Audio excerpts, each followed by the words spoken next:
ये सूबाए राजस्थान है, हिंदुस्तान की सरजमी का वो हिस्सा जिसे कोई मरुभूमि, रेगिस्तान तो कोई बागड़ कह के पुकारता है। इसकी जमीन पर खड़े इन विशाल राजमहलों और किलों की दीवारें चाहे टूटकर खंडहर हो गई, लेकिन इन्हें देखते ही राजपुताने की वो वीर गाथाएं आज भी जहन में तरोताजा हो उठती हैं, जो देश के इतिहास का अहम हिस्सा बन चुकी है।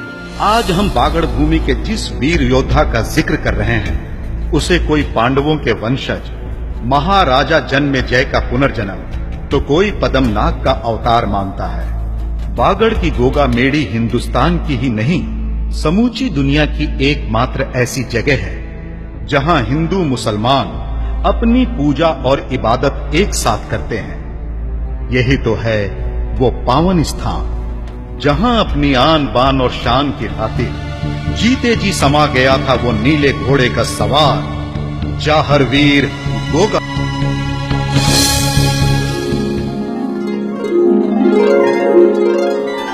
कब तक प्रतीक्षा करूं बाबा, कब तक राह निहारूं?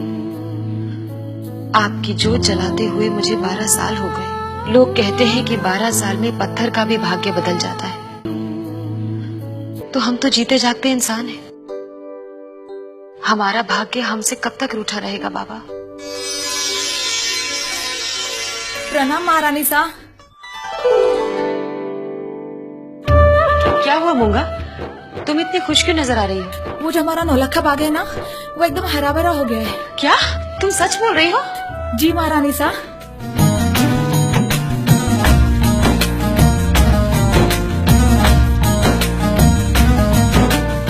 अलख निरंजन, अलख निरंजन। भिक्षान देही। प्रणाम महाराज। अलख निरंजन। आदेश दीजिए, भिक्षा में आपको क्या चाहिए? माई, हम कई दिवस से भूखे हैं। यदि भिक्षा देनी है तो पेट की क्षुधा शांत करने के लिए हमें भोजन दीजिए। किंतु एक बात का स्मरण रखिएगा, भोजन बच्चों का जूठा होना चाहिए। ये आपने कैसी शर्त रखी? क्षमा कीजिए महाराज, आपको इस घर से सब कुछ मिल सकता है, किंतु बच्चों का जूठा भोजन नहीं। समझ गए माई, चलते हैं, किसी दूसरे घर जाकर अलग जगाएंगे। नहीं नहीं महाराज, ऐसा अनर्थ मत कीजिए। इस दरवाजे से भूखे जाकर हमें पाप का भागीदार मत बनाइए। हम पर दया कीजिए। किंतु हम अपने गुरुदेव के आदेश का उल्लंघन नहीं कर सकते माई। जिस घर में बच्चों की जूठन नहीं, उस घर की भिक्षा ग्रहण नहीं कर सकते। हमें क्षमा कीजिए। अलख निरंजन, अलख निरंजन।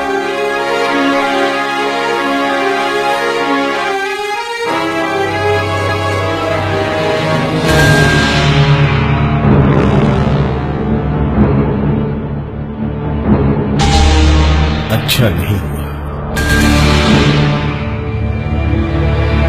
ये जोगी जहां जहां जाएंगे बागड़ के चौहानों की बदनामी करेंगे। इंद्रलोक से उर्वशी को जीत के लाने वाले महाराज गंगाराव चौहान के नाम पर पट्टा लगाएंगे। किंतु इन जोगियों को कौन समझाए? ये सब आप हम पर छोड़ दीजिए। हम ददरीबा के मान सम्मान पर कभी कोई आंच नहीं आने देंगे। परंतु आप करेंगी क्या? उन जोगियों की शर्त पूरी हो, भगवान ने हमें इस लायक रखा ही कहाँ है? आप ये सब छोड़िए, आप अपने कुल वधू को नौलखा बाग में जाने की इजाजत दीजिए। किंतु हम चाहते हैं कि बाछल के साथ काछल भी जाए। हरगिज नहीं। क्यों जाऊं मैं बाछल के साथ? विपरीत। और हम ऐसा आपके घर वाले सोचते हैं। अगर उनकी सोच सही हो तो बागड़ का ताज आज आपके सर पर होता।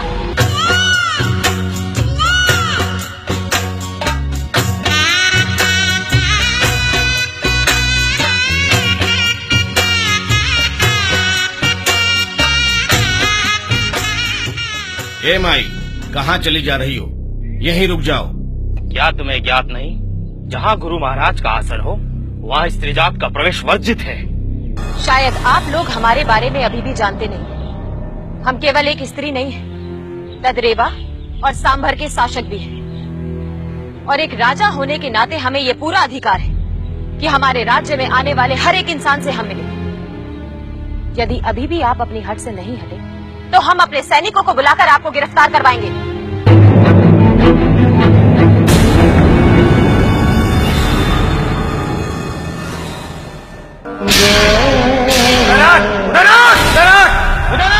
आदेश गुरुदेव। इस स्त्री को यहाँ आने किसने दिया?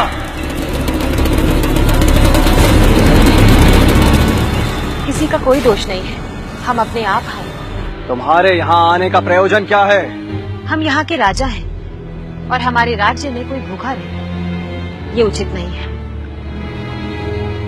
और आप चिंता ना करें, ये भोजन ददरीबा के लोगों का है, हम तो बस इसे यहाँ पर लेकर आए।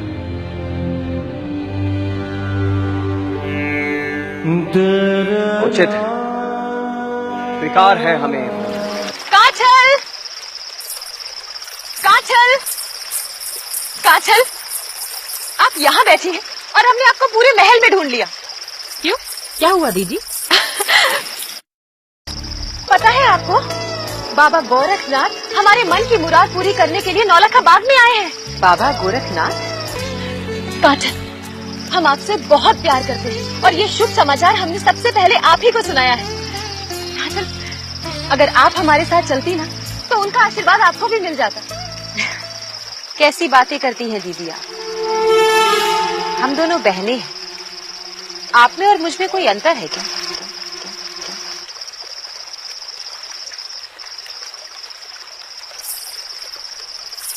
प्रणाम बाबा, हम आ गए। आप भूखे होंगे बाबा, इस भोजन को ग्रहण करके वाछल पर उपकार कीजिए।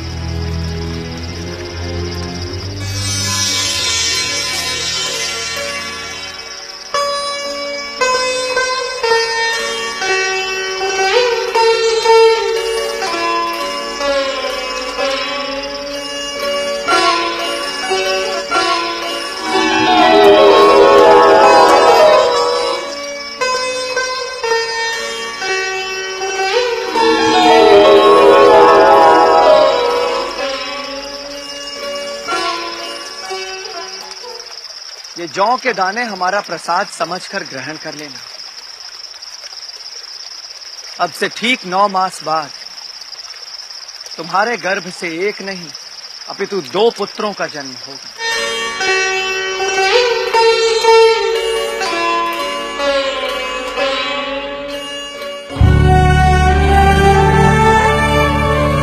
बाबा कहाँ चले गए?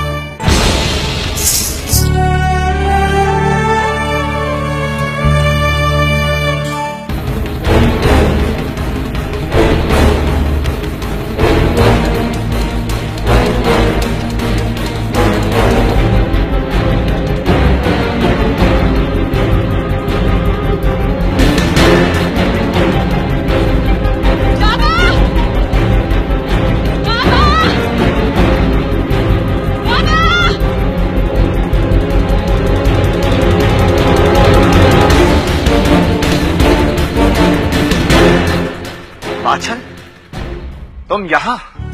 बिन बुलाए नहीं आए हैं, आपने स्वयं आमंत्रित किया था। बाबा, अगर आपके गुलशन में मेरे लिए एक फूल भी नहीं था तो मुझे पहले ही बता देते। अगर ये बात दुनिया को पता चलेगी तो ना केवल वो साधु सन्यासियों पर विश्वास करना छोड़ देंगे, बल्कि ये भी कहेंगे कि बाबा गोरखनाथ ने दुनिया के दूसरे पुरुषों की तरह एक औरत को सिर्फ औरत ही समझा। ये तुम क्या कह रही हो वाछल? आपने मेरे साथ ऐसा छल क्यों किया?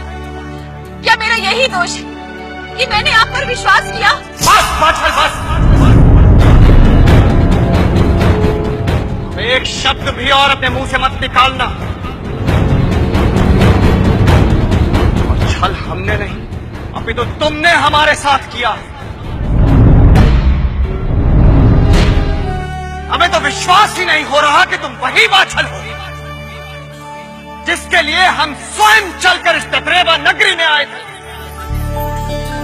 और तुम वरदान की बात कर रही हो। एक नहीं अपितु हमने 2 पुत्रों का वरदान स्वयं तुम्हें दिया है। फिर भी तुम्हारे मन की तृप्ति नहीं हुई? अब और क्या चाहती हो तुम बाबा गोरखनाथ से? बाबा, इतना बड़ा लांछन हम पर मत लगाइए। आप कौन से वरदान की बात कर रहे हैं? आपने तो हमारे आने की प्रतीक्षा भी नहीं की और हमसे बिना मिले ही चले गए।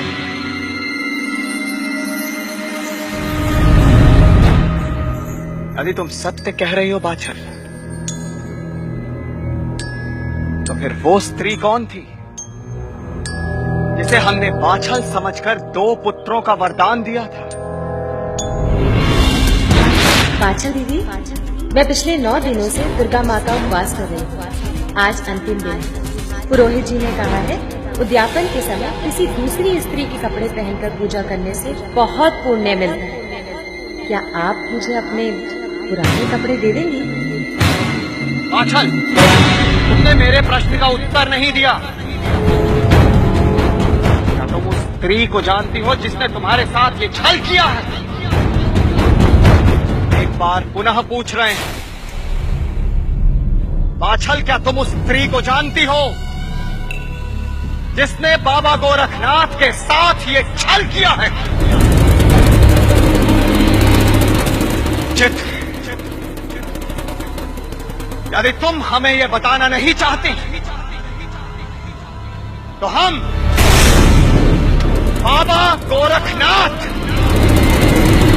इसी क्षण उस स्त्री को भस्म करते हैं।